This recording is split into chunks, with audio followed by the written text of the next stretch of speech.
Hi, and welcome to the London Free Press Podcast. I'm your host, Rachel Gilbert. Voter apathy in municipal elections is unfortunately alive and well since voter turnout has been historically low. But it's not just the voters. It seems political apathy overall may have taken over, as there are fewer candidates running in the October 24th municipal election.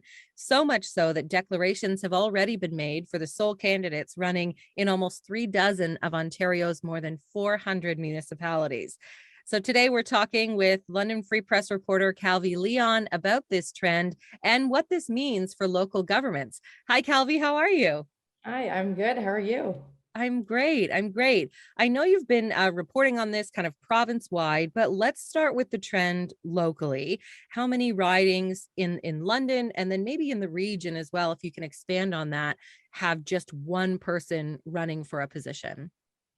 For sure. So really it's looking in smaller communities within the region, so actually outside the city, and looking at some of the figures across 7 different counties. There are 21 candidates who are running unopposed for the top jobs. So that means heads of council, so a reeve or a mayor. And that is really looking at Huron, Middlesex, Elgin, Oxford, Perth, and Lambton. So, I mean, 21 candidates is quite a lot. Yeah, that's a lot running unopposed. And what about province-wide? What's the trend that you're seeing there? So as you mentioned, it's pretty substantial in terms of overall acclamations. I mean, there are 1/3 really of Ontario municipalities won't actually residents in 1/3 of Ontario municipalities actually won't have to vote for their heads of council. And so again, that's just looking at mayor or reeve. And so I do have a couple of interesting figures that kind of put things into perspective. So, Yeah. there are overall fewer candidates, and there's more positions being acclaimed. So they are linked there. But it is important to note, I think, that this is happening again in smaller rural communities, not larger cities. And so this year there was 548 council positions were acclaimed, including 139 mayors or reeves. And that's compared to the last election in 2018. And so the total acclamations are up 15% from that last election. And then the acclamations for mayors and reeves is up 16%. Sure. So it does happen. I mean, this is not an uncommon thing. There's just more acclamations, I guess, this year because there are fewer people running. And you're not finding this in major centers. It's mostly in rural areas. Exactly. I believe, at least for the heads of council, it was happening in areas where there was 10,000 people or less. So it's Okay. definitely in smaller regions. Is there a reason for the increase right now? Is it maybe pandemic related? What do you think that is? Is it just because in rural areas, obviously there are fewer people? It's everything you just said and more. Okay. So, speaking to some observers and political scientists, there are myriad reasons why we're seeing this trend, this increasing trend of acclamations and less participation really amongst candidates. So one of them is the pandemic. They've cited the pandemic being a reason, and just that the role itself, especially as the head of council, has become more complex. There's a lot more responsibility. There's more time and commitment that has to go into it than ever before. I spoke to the current mayor of Stratford. He's the five-term mayor there, and he's not seeking re-election, but he was speaking a lot about how the role has changed over the years. And, he was saying even just a work week nowadays is 25 to 30 hours, whereas in the 90s, it was like 10 hours a week. Hmm. So people are not as motivated and encouraged to be in these positions, especially because, well, there are many, like I mentioned, the many reasons, but especially because is that responsibility. And on top of that, the environment that we're in terms of like the political environment is a lot more fraught and a lot more polarizing. And, again, observers have cited this as one of the reasons as well, and saying politicians, especially as we've seen through the pandemic, are facing a lot more backlash from the public, online especially. And that, I think, is important to know that is especially affecting women candidates and women politicians and politicians who are more diverse, right? So that's just one of the other factors that is also contributing. So it is a bit of a range. But I did want to mention as well that speaking to some people and speaking to even candidates or incumbents who are going to be back at the top job this, I guess, coming into the fall now, they're Right. going to be acclaimed. Some of them have actually said, and again, important to keep in mind that this is in smaller townships and communities, but some of them have said, sometimes it's the case where residents are actually satisfied with their councils and how their mayor Reeve is doing and overall how things are going in the municipality. And so Mm. sometimes it is the case where that's the reason why we're seeing that many people jumping in to participate, or many more other people, many of challengers going in to battle the incumbent, because largely people are satisfied. So it really, I think, is situational and depends on where we're looking at. Yeah. And you mentioned, I just want to go back to that it's a lot more work right now, and you're getting a lot of backlash as a politician, no matter what level of government you're at. Um, and the compensation hasn't increased at all really either, right? And we know as reporters, because we've covered this before, anytime any council wants to increase their own pay, there's a lot of backlash to that. Of course, voters are like, well, I don't want to pay for that, right? But is there a validity to that now? Like, should more councils be looking at increasing their pay? Has anyone mentioned that to you in your reporting? I think going back to the mayor of Stratford, who was really kind of sending that message home, he was saying, perhaps it's a question of we should relook, we should I think reevaluate and think maybe Right. we should be raising the pay. And I think it's a very valid and important question to ask. I don't necessarily have a specific opinion on it, but I think that it's something that we should be looking at, and that Hmm. just overall, especially given the climate right now and in the past couple of years. Absolutely. Yeah. So has the pandemic influenced this at all? You did touch on that a little bit. There is a lot more polarizing now, and certainly a lot of that happened during the pandemic. Can you expand on that? Yeah, I mean, I think again, it kind of ties into the other factors that I've mentioned when it comes to, like we just talked about, backlash and Hmm. whatnot. But yeah, I think that people are also kind of looking inwards and thinking, how do I want to use my time? And as we've seen with many politicians, they come to the point where they've served for X amount of years, and then they say, you know what, I think I'm ready to spend that time elsewhere, whether it's with family or other responsibilities or obligations. Hmm. So I think the pandemic has also made people really reevaluate, on top of the challenges that it has posed, and therefore the more responsibility that comes with the role, right? There's a lot to juggle. I Absolutely. mean, there's again, it ties back to that, to the role being, I think, carrying a lot more weight and having a lot more responsibility. Right. It's just not worth it anymore for some people, for some candidates, or for some people who've held those positions, they're leaving.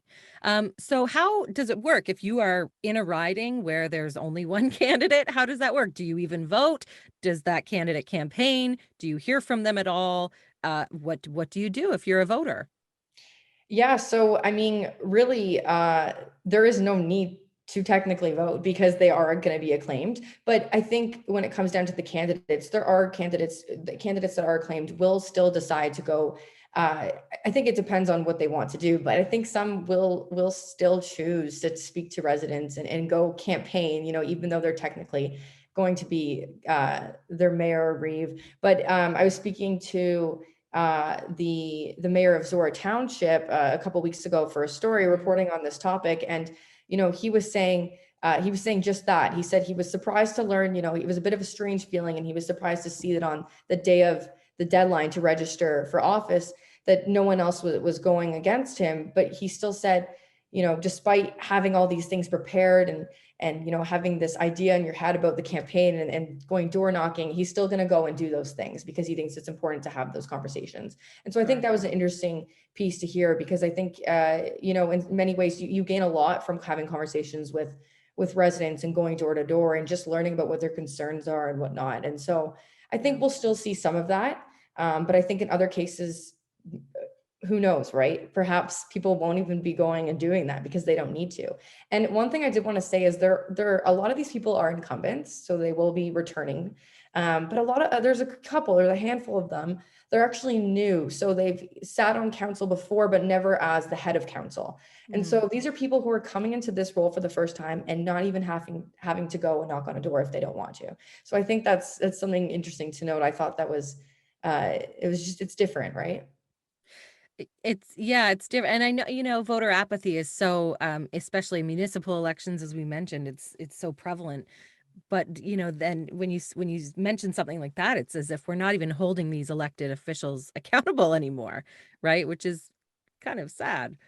Um, so let's talk about maybe some of the good things that are happening, because there are more women running overall, like across Ontario in municipal elections this year. And so speak about that. And then are there also maybe more diverse folks running as well? Yes, I'm just going to pull out there we go. Okay, Yep. so I just looking at the woman specifically, I think it is important to note that because Yeah.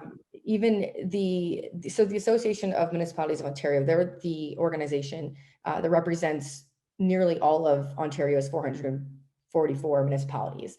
Mhm. And they're the ones that release the figures and the analysis overall looking at acclamations and candidates in this election and previous elections. And so one of the things that they also stressed as well is that, despite candidates being participation and people getting involved, declining, we are seeing, at least this year, an increase in the number of women candidates. And so the number of overall candidates is down 5% from Mhm. 20. But then there are nearly 2,000 women running for council. So that's 31% of candidates compared to Wow.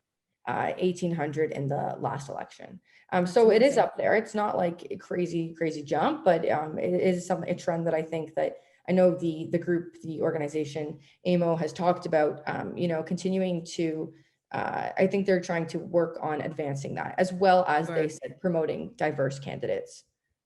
Yeah, I was going to say, has there been a lot of encouragement to get women and more diverse candidates in, which I guess has worked?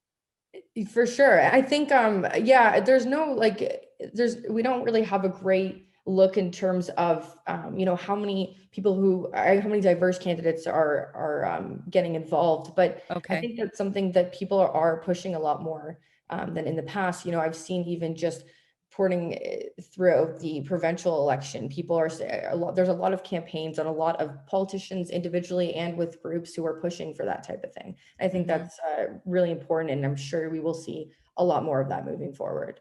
Yeah, I think you're right. And certainly in London, even over the last 4 years, we've heard a lot from sitting councillors who have said, we need more diversity on this council. I will step down to, and a few of them have stepped down or not chosen to not run again, to make room for those candidates, which is amazing to have more diverse voices come to the table.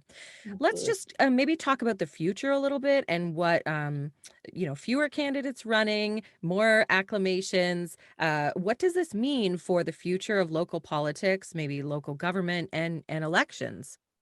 It's a great question, and it ties back to, what does this say? What does this mean? But what does this say about the health of civic government and civic Yeah, politics? And yeah. um, it's a question that I think that warrants a lot of different answers, but speaking to observers and whatnot, they say it's definitely not great for. Some of them have said it's definitely not a positive thing for democracy, and it does make you question, what does this mean moving forward? And that's a question I can't answer right now because we'll have to see. However, I think that it's bringing this conversation to the forefront, and I think that a lot more people are going to be having these conversations moving forward, especially having these numbers and being able to see that trend. What does this mean and how can we address it? And so I think it's about creating those spaces and conversations to get people involved and to say, why are we seeing this and what is needed in order to change it. Yeah, and are there organizations working on maybe campaigns to get more people involved, or just even not necessarily to get more candidates, but people involved behind the scenes, just to get them more active and supporters of local government in general? AMO is one of them that you mentioned. Are there other agencies or AMO? Do they have plans in place to address this kind of thing? Do you know? Yeah, speaking to one of the representatives a couple weeks back, they said I think they're kind of in the works of creating more resources as well. Hmm. And I believe that they have done campaigns and will continue to put those out. And I know that we're seeing that again on every level, so civic, provincial, federal. I can't think of any specifically happening currently, but I Yeah, know that there, like I said, there's been a lot of conversation about increasing that moving forward. So I think we'll sure. have to see, and I'm sure we will see a lot of that. Yeah. Well, we'll definitely follow your reporting. Thank you so much, Calvi. And we'll definitely follow your stories and all of the other stories about the municipal election on lfpress.com. Thank you so much. Thank you.